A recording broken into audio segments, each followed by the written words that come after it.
Yo. Hey. Zany any zala mba ivolagnay. Ataoko agnatin'ny rap e. Handagniesa zalahay. Alefa losatsika. Hey. Jia. Zany any mba hiteny. Anao amizay mitandregny. Za kofa mitsegny magnodidigny jiaby. Dikan'zegny. Zany ana mafy koragna. Amitsika jiaby an-tanàna. Atsika jiaby mitsangana. Amaharo fanjakana. Fampandrosoagna io zama tsy vitan'olo araiky. Atsika mila miara-metaka, mila fampikaiky. Atsika kofa mihetsiky fanjakana jiaby teky. Mila miova toetsy agny ho izy kalalôro. Nanao baka atsimo, nanao baka am-poatôro. Fa firenena ty nitsika jiaby.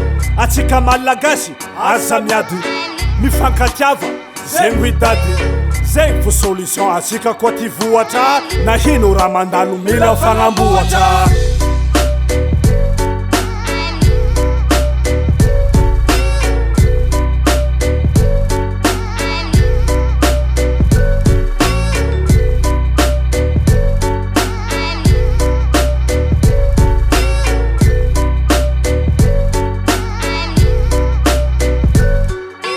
Solidarité zama, zegny raha tsy ampy. Takigny isan'andra fa sisy mananty.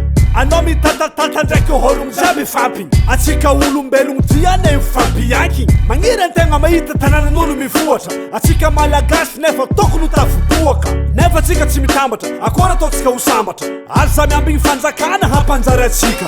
Izy koa zegny fognambesagna io tsisy raha ho vita. Irô io malaky misipaka ary mara amindrô io mpalitaka. Atsika feky mila mitambatra, mila mitady vahola. Fa izy koa tsy zegny zalahy, tsy ho vita vola. Za mivolagna zegny fogna tsy farany misy jery. Fa koragna raiky ambarako malagasy manafy mahery. Fa dommage fa tsika tery, mila mampitambatra hery. Atsika koa tsy tontoetry, iafara atsika ho very.